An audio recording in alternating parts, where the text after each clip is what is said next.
UP में 69,000 शिक्षक भर्ती मामले में सरकार सामान्य वर्ग को ओबीसी से और ओबीसी को एससी से लड़ाने का काम कर रही है। यह आरोप है उत्तर प्रदेश के पीड़ित शिक्षकों का।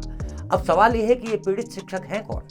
तो इसका जवाब यह है कि बदलते घटनाक्रम में पीड़ित शिक्षक पहले एससी कैटेगरी के अभ्यर्थी थे, लेकिन हाईकोर्ट के फैसले के बाद अब ओबीसी और सामान्य वर्ग के वो शिक्षक हैं जो पिछले 4 साल से नौकरी कर रहे हैं और अब उनकी नौकरी पर तलवार लटक रही है। लेकिन सरकार कह रही है कि किसी के साथ भी नाइंसाफी नहीं होगी। लेकिन कैसे? पहेली यही है जो सरकार बुझा रही है और शिक्षक पूछ रहे हैं कि कैसे, आखिर कैसे? अब आइए तलाशते हैं इस कैसे का जवाब। काफी जद्दोजहद, माथापच्ची, कोर्ट कचहरी और गुणा गणित के बाद उत्तर प्रदेश सरकार ने 69,000 शिक्षक भर्ती मामले में इलाहाबाद हाई कोर्ट के डबल बेंच के फैसले को हूबहू लागू करने का फैसला कर लिया है। सरकार ने यह भी स्पष्ट कर दिया है कि वो हाई कोर्ट के फैसले को चुनौती देने अब सुप्रीम कोर्ट नहीं जाएगी और कोर्ट के आदेशानुसार 3 महीने के भीतर इस मामले में आरक्षण के नियमानुसार नई मेरिट लिस्ट भी तैयार कर दी जाएगी। लेकिन खबर ये नहीं है।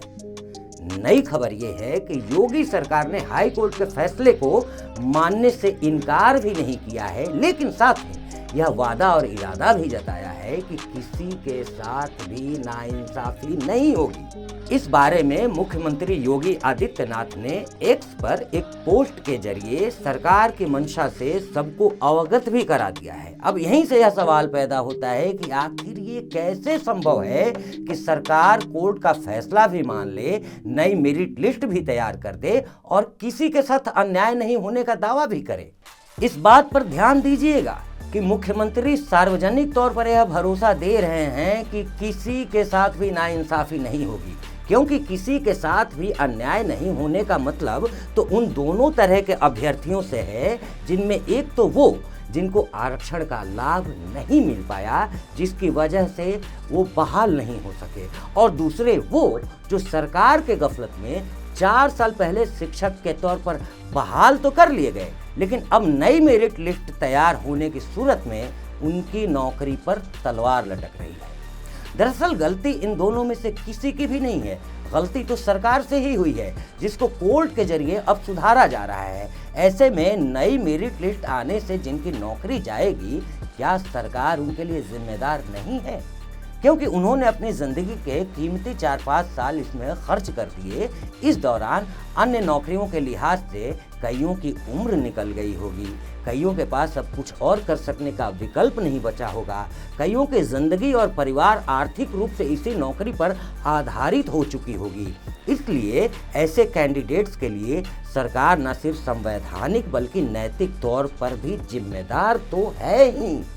सरकार की नैतिक और संवैधानिक जिम्मेदारी के साथ ही 4 साल तक शिक्षक के तौर पर सरकार को अपनी सेवा देने वाले शिक्षकों का भी अब नौकरी पर कानूनी हक तो बनता ही है।